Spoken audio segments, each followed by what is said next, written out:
یہی تو میں بتا رہا ہوں جرا کہتے نا 2 منٹ واسطے اٹھا کے سوال ہوندے پھر مار جاندے تو میں کہا بنی اسرائیل 2 منٹ ہوئے سن آئے صدقے جہاں یار اس بات کو سمجھو تو صحیح نا میں کہا 2 منٹ ہوئے سن وہ کہ نہیں ہارون تو ٹھیر سارا عرصہ ہو گیا سی تو میں کہا ٹھیر سارا سوچی میری گل نہ ہوئی آئے آئے اللہ تینوں مدینے لے جائے اس بات سے بات یہ کر رہا ہوں بھائی اگر بنی اسرائیل کے بندے ہوں اور وہ اپنے قبر میں ہوں تو ان کو عذاب یا ثواب ہو سکتا ہے زندہ ہے نا تا نبی نے دیکھے ہے تو اگر وہ زندہ ہیں تو جو ہوں ہی مصطفیٰ کے توجہ ہے کہ کوئی نہیں ہے اور پھر ایک سادہ بات کہوں آپ کی خدمت میں ہمارے حاجی شوکت علی صاحب کی بھی توجہ چاہتا ہوں اور ان کے سارے بیٹوں کی اور مہمانوں کی توجہ چاہتے ہوئے میں بات عرض کرنا چاہتا ہوں حاجی قبر دے کچھ نہیں فلانا ٹمکا مار کے مٹی ہو گئے میں کہ میں صحیح و سند تمہیں روایت دکھاؤں گا ادھر بیٹے میرے تھوڑا سا چھوٹے بچے مجھے ٹائم دینا تھوڑا سا نبی پاک علیہ السلام نے فرمایا قبرستان جب جانا ہے قبر دینا ٹیک نہیں لاؤنی قبر کے اوپر پاؤں نہیں رکھنا کیوں فرمایا قبر والے کو تکلیف ہوتی ہے مار کے ہی مٹی ہو گیا تکلیف کینوں پہ ہوندی ہے میں صرف سادہ سی بات عرض کر رہا ہوں آپ کی خدمت میں اللہ کے بندوں تھوڑا بات سمجھنے کی کوشش فرمائیے مسئلہ حل ہو جائے گا اب یہ موضوع تو اگرچہ یہ نہیں تھا لیکن تھا بھی صحیح مسئلہ بھی تو سمجھانا ہے نا نہیں بھی تھا اور تھا بھی صحیح اور یہ جب بات ہو اور کلیئر نہ ہو تو میں نے آپ ہی نہیں سواد آندہ تو آپ کی خدمت میں بات یہ عرض کر رہا ہوں کہ جب ان کا یہ حال ہے تو پھر ان کا کیا حال ہوگا بس بات کو سمجھے سب سے اولا ہو آلہ سب سے بالا ہو آلہ بس اس بات کو آپ نے ذہن میں رکھنا پھر آپ کو سمجھ آئے گی میرے نبی اکرم صلی اللہ علیہ وسلم آپ کی شان اقدس بات دور نہ چلی جائے بات فقیر آپ کی خدمت میں یہ عرض کر رہا ہے کہ ایک ہے بندے کا تعلق اپنے رب کے ساتھ اس کا تقاضا یہ ہے کہ تم نے کبھی بھی اپنے رب کے ساتھ کسی کو شریک نہیں ٹھہرا اور وہ سبق ہر بندے کو پکا ہے کوئی بندہ اس شرک میں مبتلا ہوتا نہیں اللہ ہماری نسلوں کو بھی توحید اور رسالت پر قائم رکھے پہلی بات دوسری بات فرمایا کہ تمہارا ایک تعلق ہے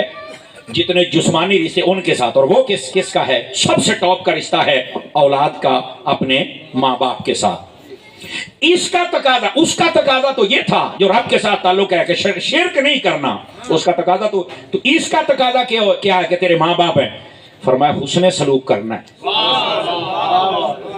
کیا کرنا ہے حسن سلوک کرنا ہے اور حسن سلوک اللہ اکبر یہ کئی پہلی مرتبہ یہ بات سنیں گے جبکہ یہ بھی روایتی ہے کیونکہ آپ معذرت کے ساتھ جان کی امان پاؤں تو یہ بات کہوں آپ پوچھنا پہنتا نا بھائی ہاں وہ نوبات بھی ساڑھے خلاف بول گیا میں کسی دے خلاف نہیں بولتا پیا میں صرف سمجھا رہا ہوں آپ نا دوڑے مائیے قصے کہانیاں انہاں دے پیچھے ٹور پہ ہیں روایت میں پتہ کیا ہے فرمایا جب تمہارے ماں باپ بوڑھے ہو جائے نا تو اپنی چارپائی ان کی چارپائی کے قریب بچھانا کیوں فرمایا ان سے باتیں کرنا ان کو ہنسانا او بھائی آکھیا ہے گیا ہے اے روایت دے وچ جدو امی ابا بڈھا ہو جوے نا تے اپنی منجی انہاں دی منجی دے نال ڈایا جے کی مطلب فرمایا گلاں گپاں مار کے انہاں نوں ہسایا کرو یہ کئیوں نے پہلی مرتبہ سنا ہوگا یہ بھی روایت ہے اور یقین کریں جب آپ اپنے بزرگوں کے پاس بیٹھ کے ان کو تھوڑا سا باتیں کرتے نا ہنساتے ہیں جتنا چھوٹا بچہ ہوتا نا کہ ان کو گلاں کراوے تو وہ بڑا فٹ رہندا ہے بزرگاں دے کول بھی ادھا گھنٹہ بیٹھ گپ گپ مار کر فٹ رہن گے ان کی اصل دوائی میڈیکل سٹور پر نہیں ہے او پایا تواڈے کول ہے چوپی ہو گئے وہ بھی اسی تو موبائلاں تے بیٹھے رہنے ہیں اسی امی ابے کول کتاب آئی ہے تھوڑا جا مہربانی کرو یار تہاڈی مہربانی تھوڑا سا امی ابے کو بھی ٹائم دیا کرو میں جو بات عرض کر رہا ہوں اس روایت کو ذرا پرکھیے گا اور پھر صرف یہاں تک بات نہیں مجھے جو سمجھ آئی ہے نا اس بات پر اگر کوئی بات میں بھی بات کرنا چاہے تو میں ذمہ دار ہوں اور امید ہے تو کر دے سمجھ آ جائے گی جتنی عبادتیں ہیں نا نماز روزہ شہادت بڑی بڑی عبادتیں جتنی بھی ہیں انعام جتنے بھی ہیں سارے کے سارے اکٹھے لینے ہیں تو ماں باپ کی خدمت کر لیں وہ تاری صاحب تسی یہ کیڑی گل ایڈا ہی کام چوک چھڑیا جے میں کہا میں چکے ہی نہیں میں تو حدیث سنانی ہے یہ مالکا نو پوچھ پا جی کیا میرے نبی نے یہ نہیں فرمایا ما من ولد بار ينظر نظر رحمت الى والديه او احدهما الا كتب الله له بكل نظرة حجة مبرورة او كما قال علیہ السلام فرمایا جو خوش نصیب بچہ اپنے ماں باپ کے چہرے کو دیکھے اللہ قبول حج کا ثواب عطا فرما دیتا ہے کیا یہ فرمانی ہے کہ فرمایا ہے کہ میں کہوں میں کام چکے ہے بولو تے صحیح نہ یار ہائے میرے بھرا کہہ رہے نے بولنے جو چھڑیا ہی نہیں، گال تو سچی ہے۔ اچھا پھر میرے حبیب کریم صلی اللہ علیہ وسلم خاتم النبیین آپ نے کیا ارشاد فرمایا؟ ایک صحابی نے کہا حضور کتنی مرتبہ، میں ہوں پنجابی ترجمہ کرنا تے بندا بھی ہمت ہے ویکھن والے دی، تے جی حدیث فرمایا 70 مرتبہ بھی کوئی دیکھے، ایک میں 100، فرمایا اللہ اتنی مرتبہ قبول حج کا ثواب عطا فرما دیتا ہے۔ اپنے ماں باپ کے پاس بیٹھا کر ان کا چہرہ دیکھا کر بھائی، اس بات کو سمجھو۔ اچھا میں یہیں پر ایک اور بات کہتے ہیں صحابیوں نے کلمہ پڑھا ہے، یہ صحابی ہونا کو بڑی بات نہیں ہے،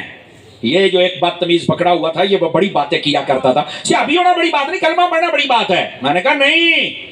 اگر تو کلمہ پڑھ کے ماں باپ کا چہرہ دیکھے تجھے تو قبول حج کا ثواب ہے، تو جنہوں نے کلمہ پڑھ کے محمد کا چہرہ دیکھا ہوگا بتا انہیں کتنا ثواب ملا ہوگا۔ تو کہتا ہے کچھ نہیں ہے، تینوں کی پتا، میرے حبیب نے فرمایا ہے میرے صحابہ کا مقابلہ تم نہیں کر سکتے۔ کیسے؟ فرمایا تم احد پہاڑ کے برابر سونا خیرات کر دو تو تمہیں اتنا ثواب نہیں مل سکتا جتنا میرا ایک صحابی ایک مٹھی خیرات کر دے تو اللہ اسے ثواب عطا فرما دے۔ جزاک اللہ، اللہ برکت عطا فرمائے۔